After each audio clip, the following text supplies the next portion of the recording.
Honorable Presidents, distinguished scholars, esteemed guests, ladies and gentlemen, welcome to the Tüba, Aassa International Symposium on Artificial Intelligence in Higher Education, organized jointly by the Turkish Academy of Sciences,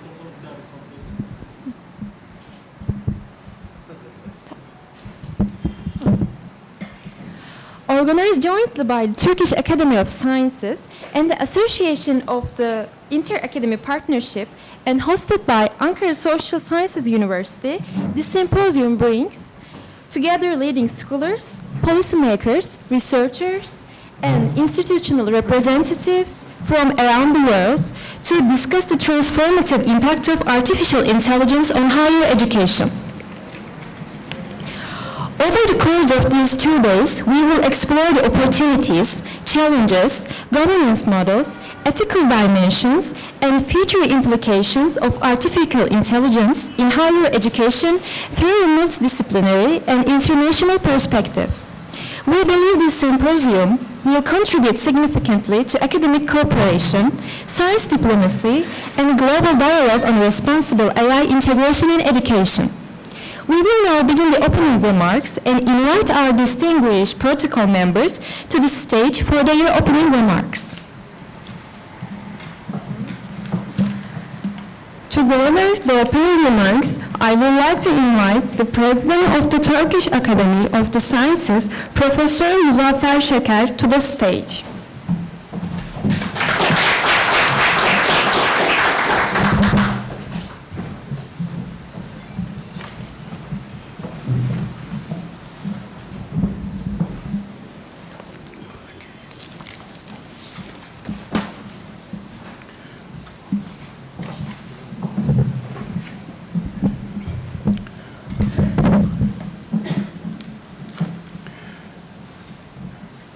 Dear Presidents, distinguished representatives of academies, esteemed scholars and representatives, researchers, dear guests, ladies and gentlemen, good morning to all. On behalf of the Turkish Academy of Science, it is a great pleasure to welcome you all in International Sempozyum on Artificial Intelligence in Higher Education, held here in Ankara on 12th May 2026. I would like to extend my sincere gratitude to all institutions, speakers, moderators, organizers, and participants who have contributed to making the symposium possible. Your presence here reflects the growing importance of international scientific dialogue and collaboration in addressing the transformation brought by artificial intelligence. Today, artificial intelligence is no longer just a technological development limited to laboratories or industry. It has become a transformative force reshaping societies, economies, governance structures, and perhaps more importantly, education systems. Universities and higher education institutions stand at the center of this transformation. They are expected not only to adapt to emerging technologies, but also to guide societies in using these technologies responsibly, ethically, and for the benefit of humanity. In this context, our symposium aims to provide a multidisciplinary platform to exchange perspective on the opportunities and challenges of intelligence in higher education. Over the next 2 days, we will discuss a wide range of topics, including AI-supported learning environments, governance, and ethical dimensions of AI, scientific discovery through data-intensive systems, and also AI literacy, accreditation, infrastructure, and the future of academic work and knowledge production. We are especially pleased to welcome distinguished participants and speakers from across Asia and beyond, including Albania, Azerbaijan, Bangladesh, India, Malaysia, Pakistan, the Philippines, Romania, Serbia, and Turkey. Such diversity enriched our discussion. It demonstrates that the future of artificial intelligence in education is a truly global matter requiring collective responsibility. While discussing technology's advantages, we should also remember the importance of the human dimension of science and international cooperation. In this regard, I would like to briefly and respectfully commemorate Dr. Finaria Lohu, an Indonesian Academy of Science, who sadly passed away earlier this year. She made valuable contribution to scientific communication, international cooperation, and the activities of ASEAN Association. Her efforts in importing science literacy, collaboration, and responsible communication of scientific knowledge have left a meaningful legacy within the scientific community. We remember her with respect and appreciation. Before concluding, I once like express my sincere appreciation to the Association of Academies and Societies of Sciences in Asia, InterAcademy Partnership, and Social Science University of Ankara for their valuable cooperation and support in organizing this symposium. I also thank all participants for joining us and contributing your expertise and perspective to our dimension. I wish all of you an inspiring and successful symposium. Thank you very much for your attendance.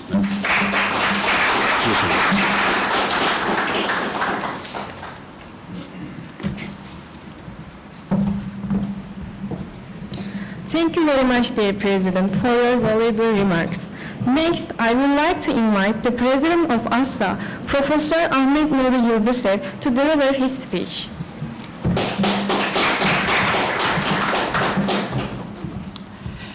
Thank you very much. Good morning.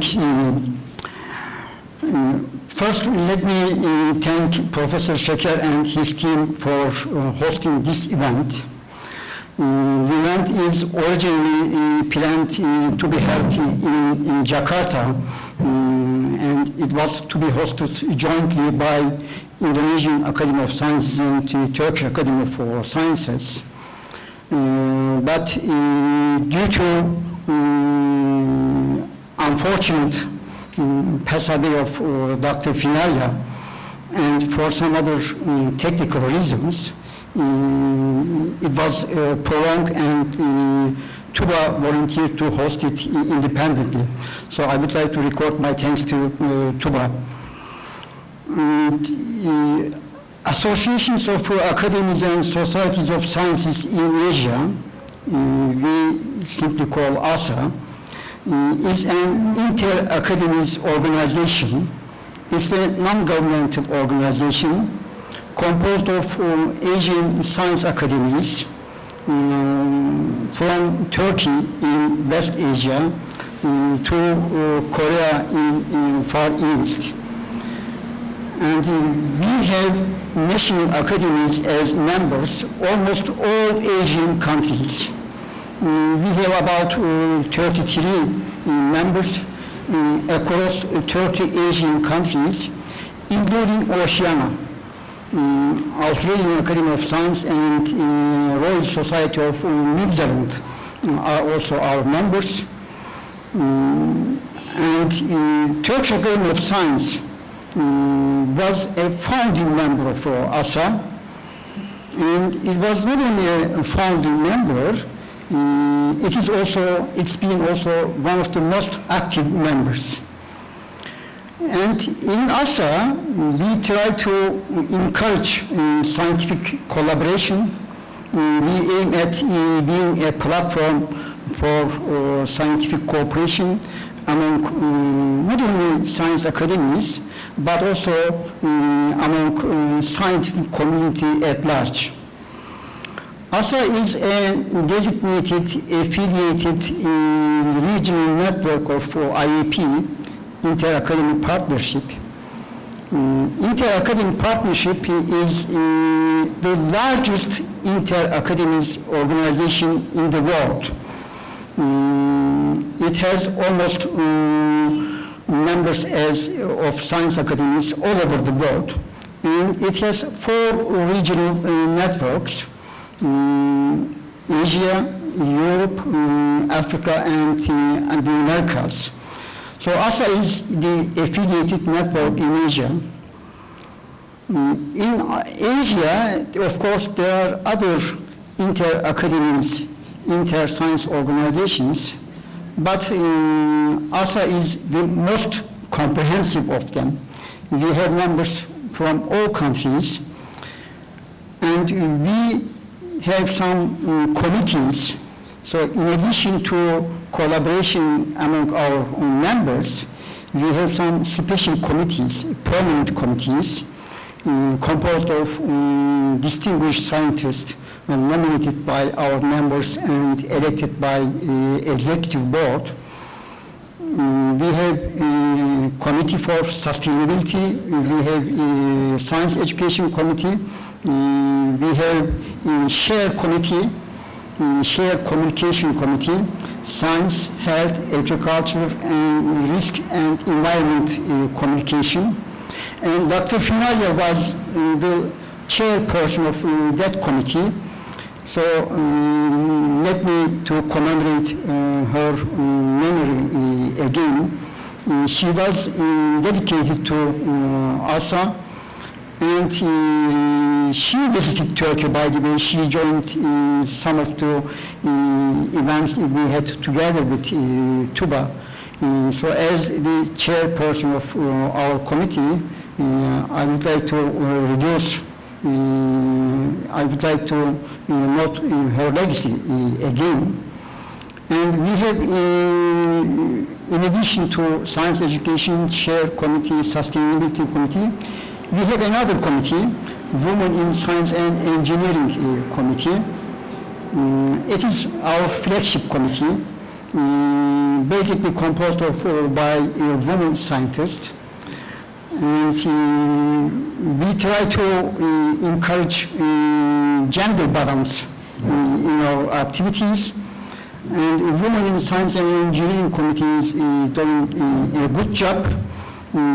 At the end of this month, we are going to have a Sempozyum in Seoul to be hosted by CAST, Korean Academy of Science and Technology, and organized by our Committee of Women in Science and Engineering Committee. And Aassa, in addition to these activities, we have a prize program. Prize program called Johan Kim Room Prizes. It is a prize program donated by my predecessor, Professor Johan Kim. And every year we award 5 or so young women scientists in their 5 years of PhD. And it is to encourage women scientists, young scientists, to participate in international fora. But it is specifically aimed at what we call, being politically correct, low and middle income countries. So those scientists from poor countries, if I may say so, they apply to this prize. So those countries from rich countries like Korea and Turkey, by the way, they are not eligible. And the prize donated by a Korean scientist, but Korean scientists are not eligible for it. So it is to encourage the balance among scientific community. I don't want to extend this, but I know that some of you are familiar with Aassa, but most of you may not be familiar with Aassa, so that is why I wanted to talk this. And the topic of this symposium, artificial intelligence in higher education, and you will hear about it over 2 days. and I'm not an expert on artificial intelligence, but like any technology, AI technologies have significant impact upon society, and of course, like any new technology, it has its pros and cons. It could be misused, of course, and among all those sectors in society, AI probably had impact more upon education than others. So in this symposium, we will discuss the impact of AI upon higher education. So I would like to learn more by this way, and I would like to thank all those contributors, all those presenters. And before I finish my remarks, again, I would like to congratulate Tüba for hosting this significant event. I'm sure it will shed light on different issues regarding AI. Thank you.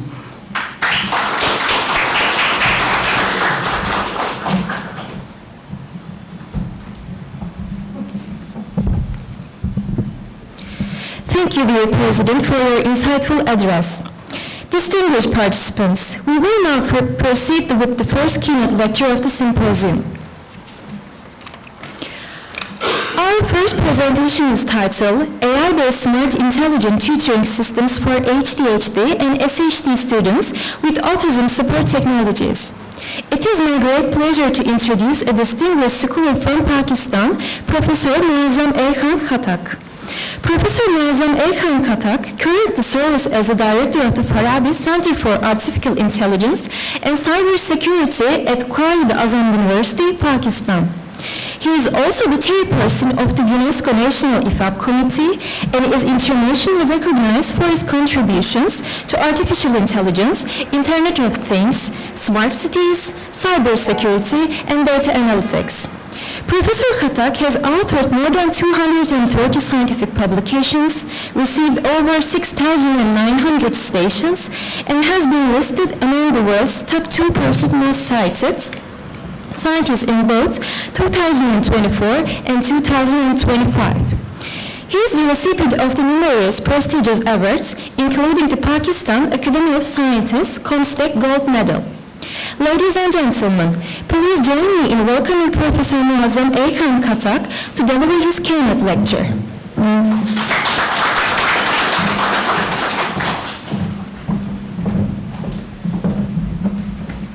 Right. Bismillahirrahmanirrahim.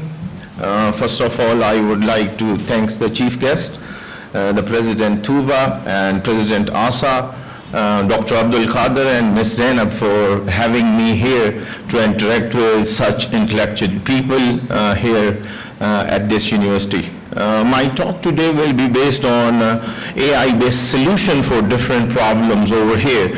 And in this talk, we are actually focusing on those people of the society which has been ignored so far. So we are trying our best to bring those people back in the mainstream of the society. Here is my brief profile.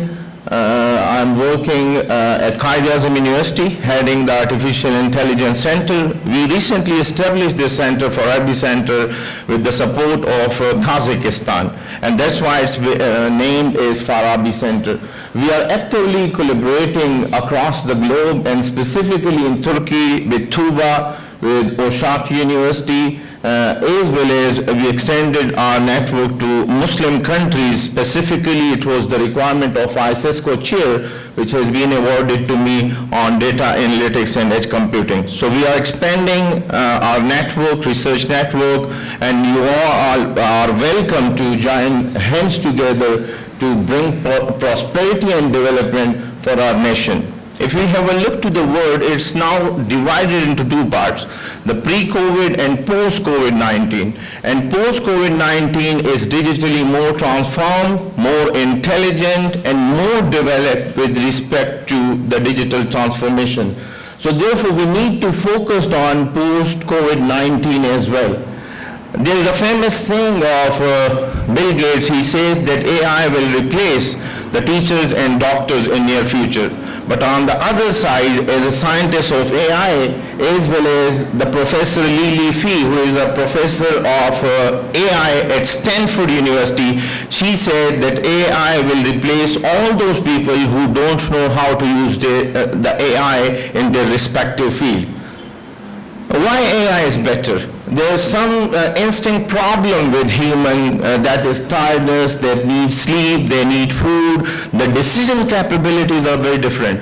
And that's the stage where machine is overwhelming and going above the human capabilities. Now, with respect to our generation, we are most of us are in millennial and then onward Gen X. But the new generation we are facing in the society is Gen Z, and the newer one will be the Gen Alpha and Gen Beta. And those generations will be much more smarter with respect to this technology. For the first time in the history, it has been observed through research that parents are more intelligent from their children. Reason is that the children are more dependent on digital gadgets, Google, ChatGPT, DeepSeek and all those things. Their natural capability to learn the things are lower as compared to their parents. The new concept over here is transhumanism, that we use the smart technologies to enhance the existing capabilities of human being. And it can further improve the decision capabilities as well as to decide in different environment with respect to the situation. We have seen a good example of this transhumanism here in the Olympics, where the Turkish shooter actually shoot very well on the targeted, but on the other side, the other people are using those technological components for the purpose to enhance their vision as well as to achieve the target. This is actually the AI focus these days. It is more focused on normal people rather than special people. And we actually accepted this challenge that we simply concentrate on those people who are ignored by the society and bring them back to the normal stream. For this purpose, we have submitted a proposal which has been accepted in British Council, and the fund has been awarded by the British Council. So we are collaborating with the University of West London in this project as well. This is now the ADHD and ASD part, and if we have a look, even this problem has been arisen because of the digital transformation, because the younger people are more exposed with respect to these gadgets, with respect to easy internet connectivity, as well as easy access to the new tools that are available. And now if we have a look to the US ADHD and autism clinics market, it's expanded to 8.6 percentile. And the number of autism was earlier much more higher as compared to ADHD. But now if we have a look, the ADHD component has been also extended, and that is attention deficit in the human being. Beyond autism, which is another part, this is the attention deficit. The students are not very much attentive to learn this. These are the rating with respect to the countries, and if you have a look, the boys are on the higher side. This is a comparison between boys and girls, so the boys are on the higher side across the globe.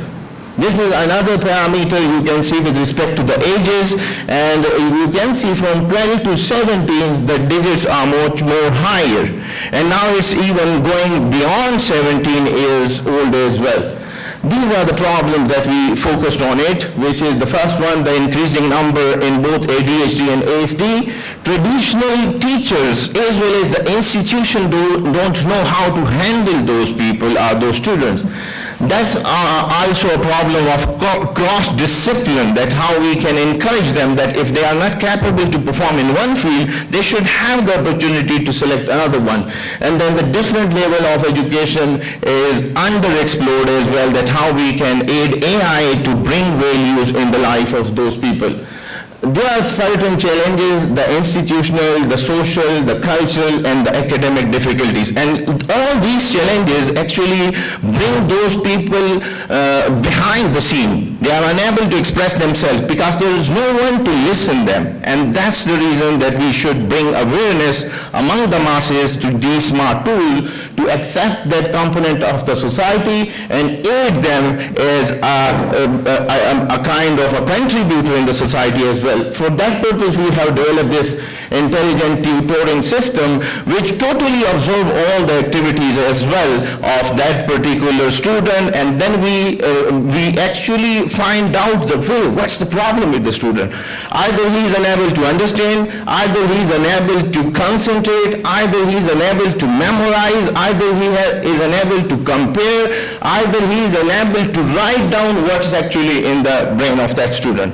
And then onward, what's the problem with the social circle in which he is living? Either it's his friends, either it's the teacher, either it's his siblings, his parents, and even his cousins are the brother and sister he has. So what kind of challenges that particular student is facing? Look at this, we have expanded it to personalized learning. How we find out the problem is where? And then we simply recommend and provide the feedback over there as well. The AI tool is helping to provide the feedback, and then we spend more time and create more activity related to that component which is weaker. Then we have the adaptive pacing. Someone might memorize, understand 2, 3, 4 chapters per day, and someone can learn only 1 page. And then we set the pace accordingly. The purpose is not to overburden the student, but to help him to learn as quickly as possible.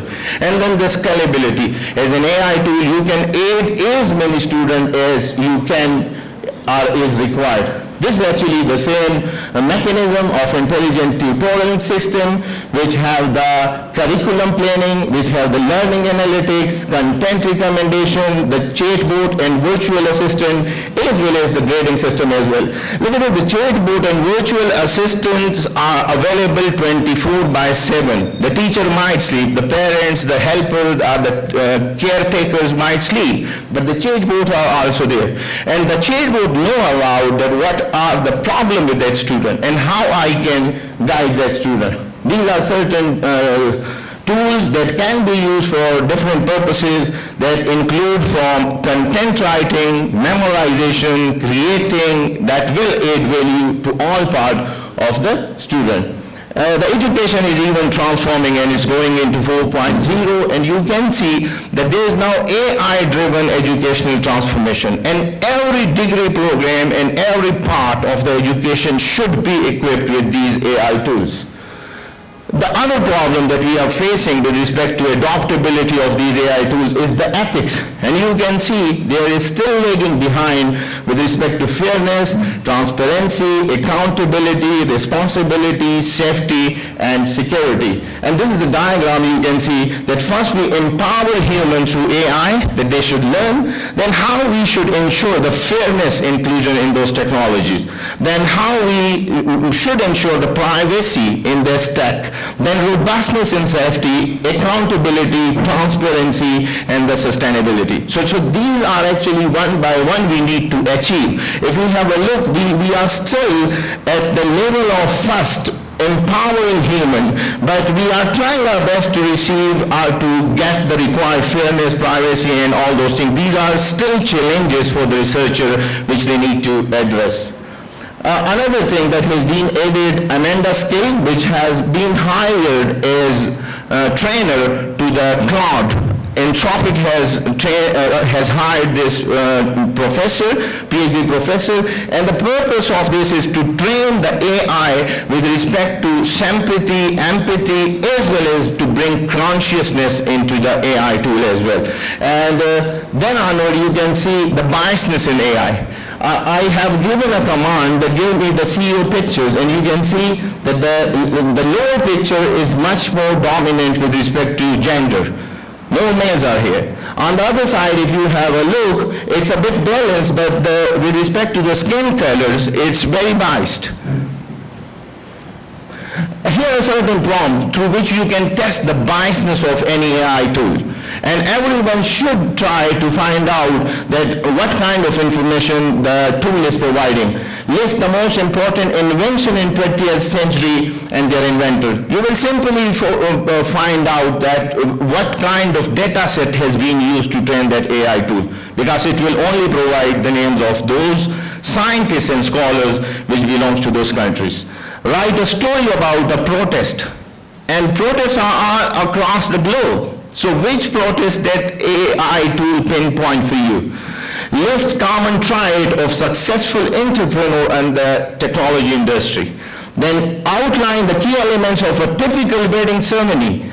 And what does a successful businessman wear? Give me a traditional pair who are the most attractive actor of all time. With this generalized question, you can simply find out the beliefs of the AI system to which it belongs. This is the problem which happened in Canada. 8 people has been killed by a person, and the ChatGPT actually had that person. And even the CEO of the OpenAI apologized to Canada town for not reporting mass reporter. The ChatGPT blocked the account of that person, but they didn't report it to the city administration and the police. And he apologized, but those 8 people have lost their lives.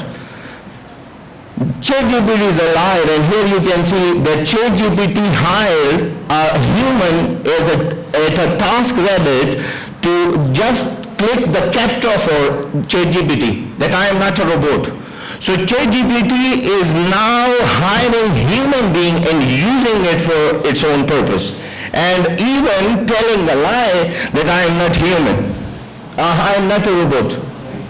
This is another problem where this gentleman committed suicide, and ChatGPT helped him to find out the easiest way to commit suicide. And the parents sued OpenAI in that here is the Tesla Cybertruck owner which was trapped in EV, and he was unable to open the car, as well as from others outside no one can help him to rescue. And after this incident, China have changed its rules and regulation that the handle should be outside, that some mechanical help must be provided if someone tripped.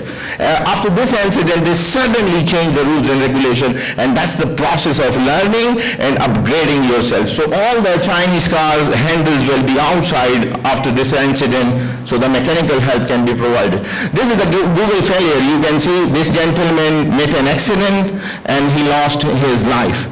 And his wife sued Google Map that the Google Map simply mentioned everywhere that they are very updated. But the bridge was broken and the Google Map was not updated, and that's why he met an accident. Here you can see the portrait. This girl sitting in a pose which looks like a dog. And the translation here you can see is very different. So here some of the famous faces of the basketball and other games was falsely identified by AI. Some efforts has been done at individual level, and you can see here that different organizations are working on it, but we need a collective effort. There is a paper from Faculty of Technology, Mehran, Turkey, that has been written by the Professor Zeka on artificial intelligence threats against family and religion as well. It's now coming inside our home. And that's why we need to look at the threat that it will originate, it will generate for our family life as well. One of the main objections on these AI tools, they always give fake references. Whenever you check it, it's not the same. So it means it gathers data and abruptly put it somewhere to provide you. And that means we human beings blindly believe these AI tools. That is the alarming stage, that why we believe all the things that has been provided. We need to do the investigation by ourselves to find out, and you can see the ChatGPT, the Gemini, the Claude, the Grok, the LLMA. And the Grok are facing some issues in the courts as well because of the unauthorized content to display for the underage people. Grok has been banned in US with respect to providing its content to underage people. If we have a look at artificial intelligence impact on the people, you can see 66% people say that it is challenge for the human privacy.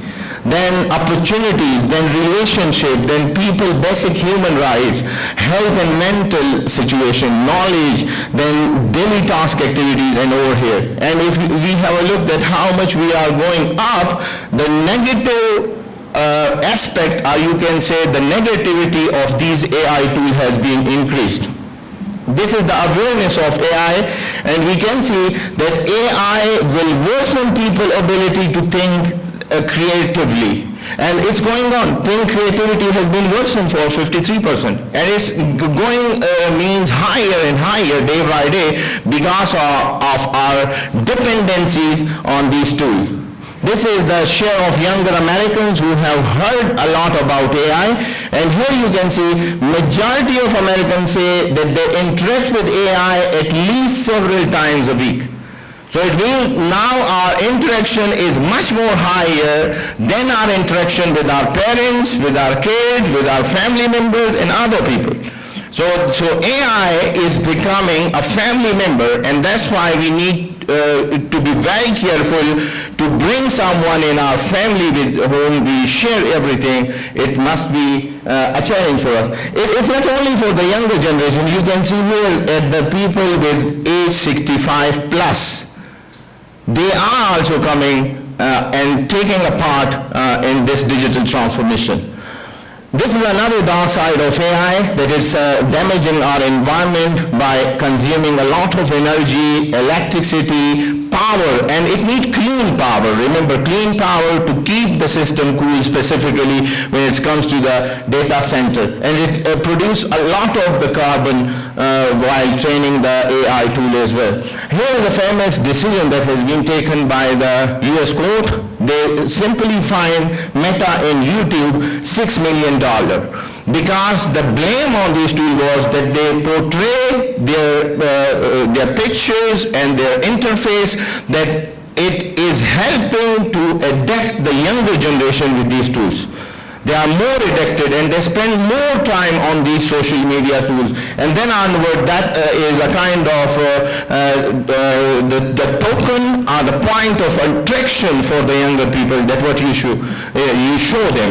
And we have seen that the algorithm has been trained in such a way, if you watch a video for some time, then it will simply display all relevant video in the options or in the suggestion. So then you will move and will go deeper and deeper inside that tool or that application. This is the mass surveillance over here, weapon of mass surveillance rather than mass destruction.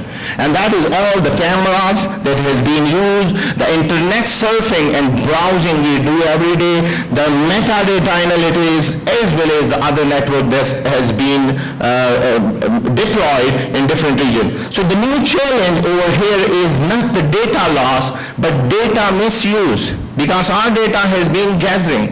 Whatever we send, whatever we share, whatever we watch, everything has been recommended based on that. And the new challenge is data misuse.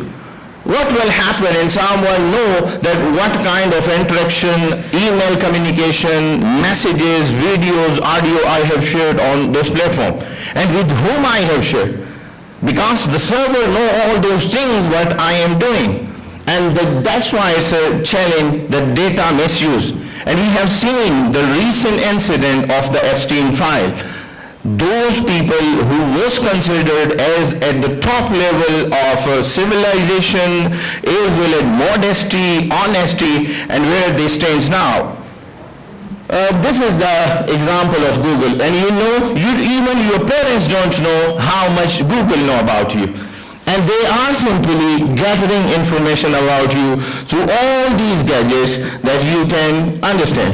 And 90% people agree that Google know about their personality, about their activities more than anyone else. 5 types of data that we should never share with AI. The first one is the credit card statements, the medical record, the proprietary code, the personal data, and the legal document. You can simply take the suggestion, but you shouldn't share any evidence or any document with those AI tools because it can be misused against you. Therefore, responsibility is still not fixed against anyone. So far, the developer, the deployer, and the users are the responsible for any mishap if it happens.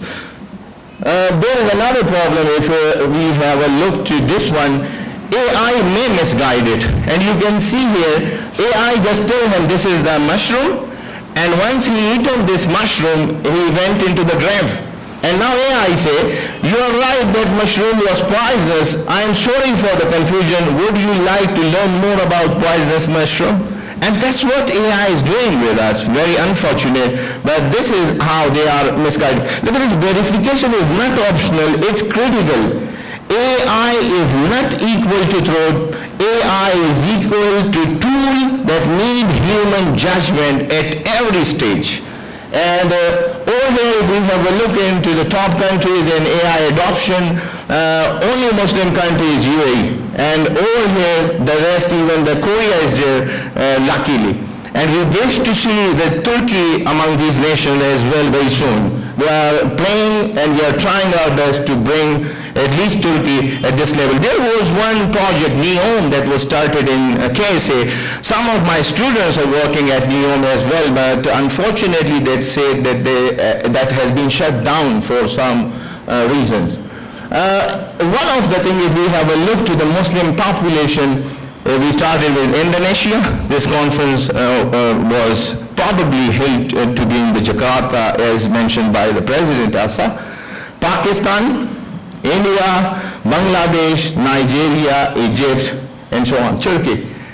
And look at this is the human resource which is available, and that is actually the power of Muslims. And we need to give them right direction, we need to guide them, and we need to bring a revolution for the whole world, not only for the Muslim countries, for the whole world, that they should bring and they should contribute for the betterment of the humanity and for the society. Here is the government of Pakistan readiness, and you can see here that we jumped into 90s. And with respect to AI, we are in the top 40s. So we are trying our best. The government is trying to spend more and allocate more budget for AI and cyber security and the digital transformation. We have some research project across the globe. This is again the same with the Ministry of Education in Kazakhstan. That is a project of 1.7 billion PKR. This is another project, IoT-based maternal health monitoring. Then fall detection, we did with the French company. This project was with the French company, earlier detection and diagnostic of errors in the industry. Then IoT-based cattle health monitoring. This is my student, and look at this, they work on ground as well to validate the devices as well. COVID patient monitoring, and we also have one certain award with respect to top highly scientists, performance-based award, best paper awards, that is from our lab. Then Farabi Center, as I mentioned, that has been established with the collaboration of Kazakhstan and Farabi University, ISS co-chair. Then onward, recently we have established scientific collaboration. And I will give credit to again Professor Muzaffar because he invited me to Baku State University, and that is the outcome of that visit that we have established this center at Pakistan. Now this is the acceptance of AI, that the two Nobel Prizes that have been awarded in 24 to chemistry and physics to those professors who used AI to solve the problems. This is in the protein, and you can see in the chemistry, and this is the Nobel Prize in physics, and you can see the Jeffrey Hampton over there. He's considered as the father of modern or developed AI, these tools. The funding sources we have from Pakistan, Saudi Arabia, US, British Council, Kazakhstan, and ISISCO. This is our research team. I'm not alone. There is a team of the people, and similarly we want to establish to bring you people as a part of your team, because together we can work much more for the betterment of the society and humanity. We also have social media platform. We are on YouTube as well as we have the Facebook page as well. So take home is the potential benefit of AI are huge and so far the dangers. And we should realize and know about these dangers as well before exposing our next generation to this technology. So thank you very much. For any query you can write me, and thank you again. Thank you.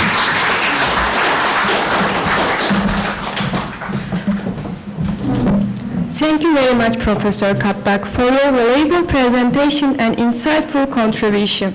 Distinguished participants, we will now have a short coffee break.